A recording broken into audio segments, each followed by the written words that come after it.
Bonjour, ici Yon Mogurim. Cette année, le véhicule le plus attendu sur le marché automobile est le Tasman, le pick-up de taille moyenne fabriqué par Kia. Le Tasman est le tout premier pick-up de taille moyenne du groupe Hyundai Motor. Le principal atout du Tasman reste sa polyvalence, surpassant même celle des SUV réputés pour leur multifonctionnalité. C'est pourquoi tout le monde aimerait acheter ce véhicule au moins une fois. Dévoilé l'an dernier et lancé cette année, donc pas mal de temps s'est déjà écoulé. J'étais curieux car aucun résultat de crash test sur la sécurité n'était encore disponible, critère essentiel lors de l'achat d'un véhicule. Les résultats des crash tests sont enfin publiés. Ce véhicule souvent choisi pour la famille, voyons les résultats de l'évaluation. D'abord, les résultats ne viennent pas d'un organisme de crash test coréen ou américain, mais de l'Australasian New Car Assessment Programme qui a été réalisé en Australie et en Nouvelle-Zélande. C'est justement ce marché qui a donné naissance au Tasman, et c'est aussi là qu'il a été lancé en premier parmi tous les marchés mondiaux.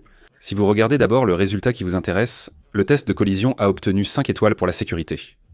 On peut donc dire que sa sécurité a été prouvée. C'est positif qu'un véhicule d'un constructeur national ait obtenu une excellente évaluation d'un organisme de test de collision étranger. Si un organisme national avait publié les résultats d'abord, beaucoup auraient pensé que tout était préparé à l'avance, comme cela s'est toujours produit. C'est une manière d'accroître la crédibilité. Voyons maintenant dans quel domaine nous avons obtenu de bons résultats et dans quel domaine il y a encore des points à améliorer. Alors, il faut d'abord voir quels sont les éléments que nous avons.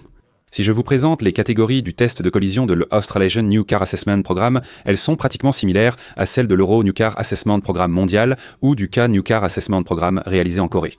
Cependant, quelques différences existent dans les sous-catégories, il faut donc en tenir compte. La première catégorie de la note de sécurité concerne la collision, évaluée pour adultes et enfants. La deuxième porte sur la sécurité des piétons à l'extérieur du véhicule. Et enfin, le dernier test concerne la sécurité de prévention des accidents. Ainsi, les tests sont réalisés sur une vingtaine de critères répartis dans ces 3 domaines. Regardons maintenant les résultats en visionnant la vidéo du crash test. Boum! Tasman vient de percuter de plein fouet le mur fixe devant lui. À ce moment-là, on évalue la sécurité des passagers lors de la collision. Siège conducteur, passagers avant et passagers deuxième rangée sont montrés par des mannequins adultes. Ce test cible surtout la tête, le cou, la poitrine, le haut du corps et les jambes.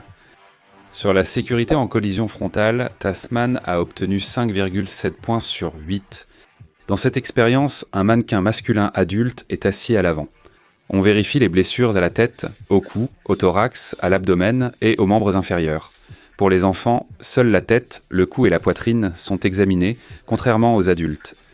Tasman a obtenu 6,38 sur 8 points. C'est un score élevé. La troisième expérience concerne la sécurité en cas de collision latérale. Pour la sécurité en cas de collision latérale, on utilise un mur mobile, appelé barrière. Cette barrière s'approche et effectue un test de collision à angle droit de 90 degrés pour évaluer la sécurité des passagers lors d'un impact. Sur la première rangée, un mannequin adulte masculin est assis, sur la deuxième, des mannequins d'enfants de 6 et 10 ans. En cas de collision latérale, Tasman a reçu la note maximale de 6 sur 6. C'est un score parfait, en effet. La sécurité est importante, et il semble que Kia fasse bien dans ce domaine.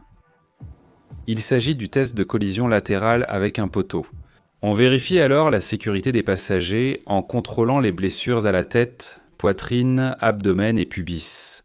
Lors du test de collision latérale avec un poteau, Tasman a obtenu 4,61 points sur un total de 6 points. C'est un score relativement bas. J'espère qu'ils pourront améliorer rapidement cet aspect.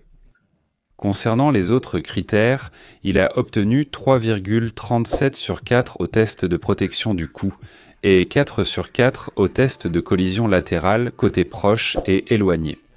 En cas d'accident, il faut extraire rapidement la personne du véhicule. Ce test a obtenu 4,4. Dans ce cas, il faut en venir à la conclusion. Pour les adultes, le test de collision a obtenu un score de 34,14 sur 40, soit un total de 85%. À ce niveau-là, vous l'avez probablement déjà vu souvent sur la chaîne, et même en le comparant à des véhicules comme les derniers SUV, il a obtenu un bon score.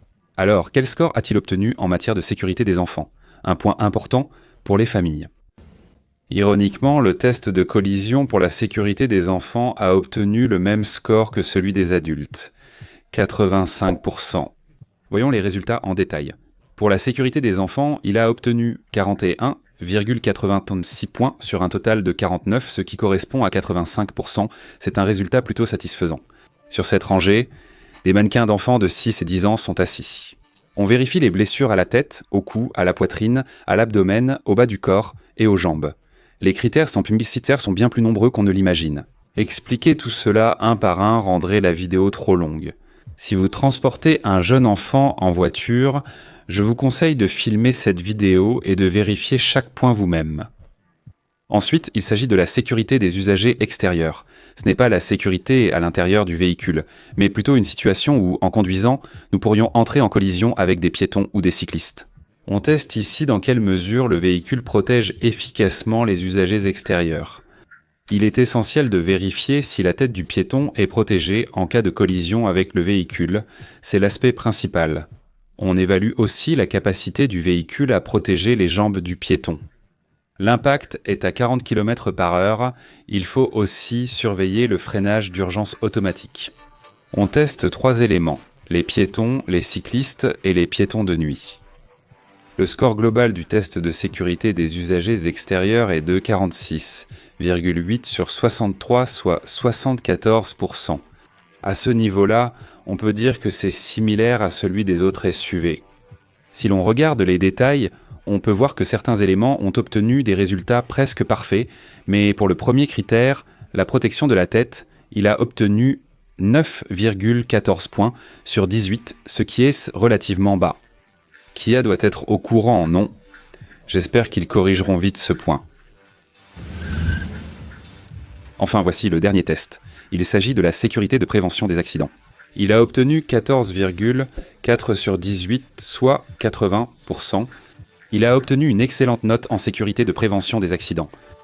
En examinant cet élément, on retrouve les systèmes d'assistance au conducteur, comme le freinage d'urgence automatique, le maintien de voie, la détection des angles morts, la prévention des collisions arrière, le limiteur de vitesse intelligent et l'assistance à la direction d'urgence. Le groupe Hyundai en Corée excelle dans ces domaines. Comparé à d'autres grands constructeurs de pick-up, Kia semble particulièrement performant. Vous venez donc de vous concentrer sur ces 4 points principaux. En conclusion, lors des tests de collision de l'Australasian New Car Assessment Programme, la Tasman a reçu 5 étoiles. La Tasman ne sera pas commercialisée en Amérique du Nord, il sera donc difficile d'obtenir les résultats de tests comme ceux de l'Insurance Institute for Highway Safety, appréciés des consommateurs locaux. En Corée, il existe le Korean New Car Assessment Programme. Si les résultats sortent ici, je vous les communiquerai rapidement en les comparant. Lorsque vous achetez une voiture, vous accordez beaucoup d'importance au design ou aux performances, mais ce qui est encore plus important, c'est la sécurité du véhicule. Il serait donc utile de vérifier aussi ces aspects. Si cette vidéo vous a été utile, n'hésitez pas à l'encourager avec un like. Et si vous souhaitez recevoir automatiquement la prochaine vidéo, n'oubliez pas de vous abonner à la chaîne et d'activer les notifications. Merci. Si cela vous a été d'une petite aide, merci de mettre un like. Abonnez-vous et activez les notifications pour recevoir rapidement des infos sur les nouvelles voitures.